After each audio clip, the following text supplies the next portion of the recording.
Allah subhanahu wa ta'ala de be maso hikma la mami ale alaja ala de be maso hakli nyuma ko ke cogo nyuma ko fo cogo nyuma abla cogo nyuma ata cogo nyuma ake cogo nyuma no hikma kala de bo di mo nyuma famya nyuma baraka cogo nyuma ala ko isona here chamana de here bile ala yodima hikma avec doni gal tafsir tugu ya fa chogomi hikma be ke doni hikma be ke nabi nyumaye avec chideye wa hikma fana ko ke chogo nyuma avec ko fana nabi nyumaya ni chideye be yoro do la Allah subhanahu wa ta'ala qur'ana yere wala ko hikma kira Muhammad sallallahu alaihi wa sallam ka sunna ko ayo fana wala ko hikma ay nabi nyumaya fana wala ko hikma mais hikma kuma dende ko yere ke cogo nyuma hakili nyuma famya nyuma nala yodi mami ma ala ko ay son here chamana de dine famya nyuma baraka cogo nyuma ko ñanabo cogo ñuma kuma ke cogo ñuma la convaincu cogo ñuma ma bla salal ko cogo ñuma ala ko no dila mami ma kay son hera chamana ala kan so hikma la badal salamaw hikma e femba de mo do be akalanenu kusere me hikma tala kuma fo cogo parce que kuma muyinya afochogo muyacha afochogo kasega kuma ka ko daro ben kanya kalanendo mina kuma na be fitna wuli anaka kalan donc yoro la kalan ani kuron te kele bodo be akalanendo me hikma tala modo be kunfin don ata sebe gata kini ata sebe gata numa ata kodo ata nyedo meni ko sogolo kadama kaka nyanabo adamadenya sigi balmaya aba nyanabo ka sinfoya ka planet wala ka sonde me ba di kalangala do mateka nyanabo donc ni doni ni hikma de farla nyonga odi la wasadai mo do be kunfino de ate foyi don ate sebeli kon don na fola kunfiya oni kodombali ya tekele ma nte se ga sebe ani nte ko kalama o tekele mo do ta sebe me ni ko che kadama aba nyina bo ka sigi jogo nyumana ite torofo yala me mo kala ndo be ni ko ta kadama ba freke o kama hikma e fembade ali mo yere ka demaya marali ni hikma tile tse ki ka demaya mara ni ala yi i je hikma la dron problème ba de demaya mara ko nyuma mako be hikma la ko sabe parce que adamaden bena gwembiril bagan kelen bere kelen be adamaden bagan kelen be gwen bagan kuru be flaka na ga bere kelen be de babu meni bila adamaden kuna adamaden bena gwembiril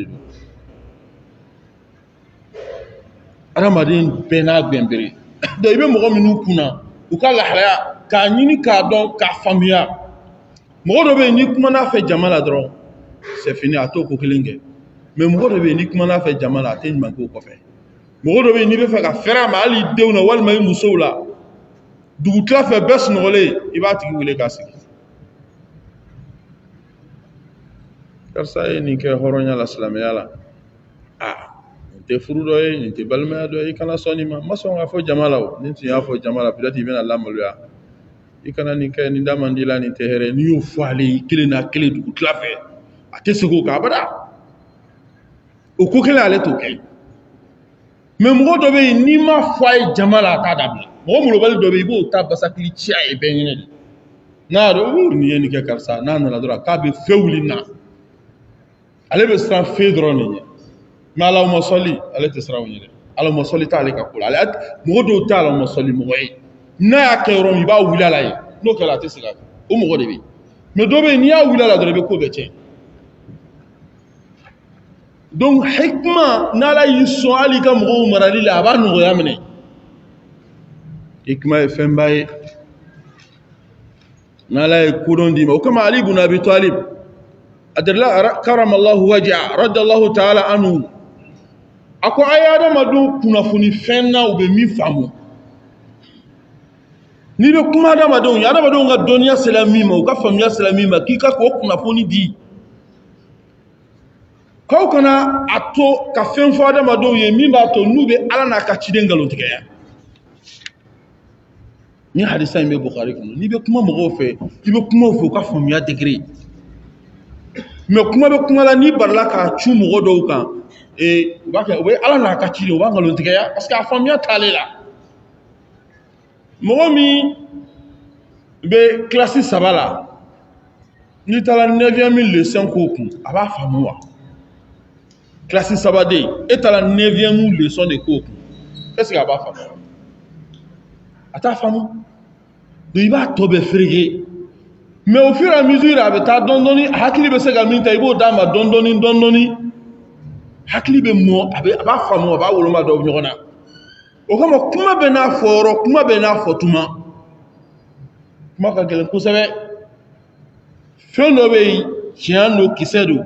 mais n'a fɔyɔrɔ ye jɛ a tɛ nafa ɲa. F'i ka fɔyɔrɔ de ɲini a fɔtuma a fɔcogo a fɔkan a fɔbaga. O tuloma 5 de bɛ kuma kɔnɔ kuma ka kuma kɛ kuma ye tuloma 5 de b'a kɔnɔ n'o 5 kelen y'a jɛ dɔrɔn kuma ma ɲa. O kama hikma ye fɛnba de ye. I bɛ jamakulu min cɛ ma question dɔ bɛ a bɛ poser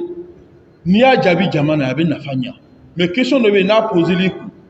n'i y'a jaabi jama na a bɛ na ni fitina de ye. O fɛn yɛrɛ k'o bɛɛ faamu. O kɔrɔ t'i t'a dɔn o kɔrɔ t'i tɛ tiɲɛ ye. Kira sallallahu alaihi wasallam hikmatigi ba tun don. Kiraba Muhammadu sallallahu alaihi wasallam sagesse tun bɛ kira la kosɛbɛ. Burusi kɔnɔ mɔgɔ min nana kana don misiri kɔnɔ ale kɔni dɔ la dɔrɔn a y'i ko kɛrɛfɛla dɔ lajɛ ka kurusi cun dɔrɔn ka sugunɛ kɛ daminɛ cara misiri kɔnɔ. N'i y'o kɛ silamɛ la anw minnu bɛ n'i ye nin k'an ɲɛna a bɛ bonya hakili ma. Sahabaw wulila fan ni fan bɛɛ wuli dɔw bɛ fɛ ka samara ta dɔw bɛ fɛ ka dɔw bɛ fɛ cɛ i t'a dɔn y'a ye misiri ye. Rasul sallallahu alaihi wasallam a ye mɔgɔw intention ye cɛ kan cogo min n'u wulila kama dɔrɔn o bɛ cɛ ma a bɛ kɛ tiɲɛni ye. A ko k'a y'a to yen aw kana tɔɔrɔ a y'a to yen a ko i sugunɛ ko cɛ ka sugunɛ kɛ k'a ka kɛ k'a ka continuer ka sugunɛ kɛ.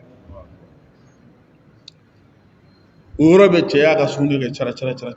fo a tilala waati min a ko i tilala a ko awɔ a ko na yan a ko ɲɛ bɛ yan na yan ye misiri de ye yan ye alabato yɔrɔ de ye yan ye ala yɛrɛ de ka so ye sugunɛ tɛ kɛ yan n'i bɛ sugunɛ kɛ i bɛ taa kɛ yen fɛ kana sɔn ka sugunɛ kɛ yan dɛ. A kumana cɛ fɛ k'a lafaamuya misiri bonya misiri karama a y'o ɲɛfɔla ye. Cɛ y'a faamu. Cɛ ko a ma kira ma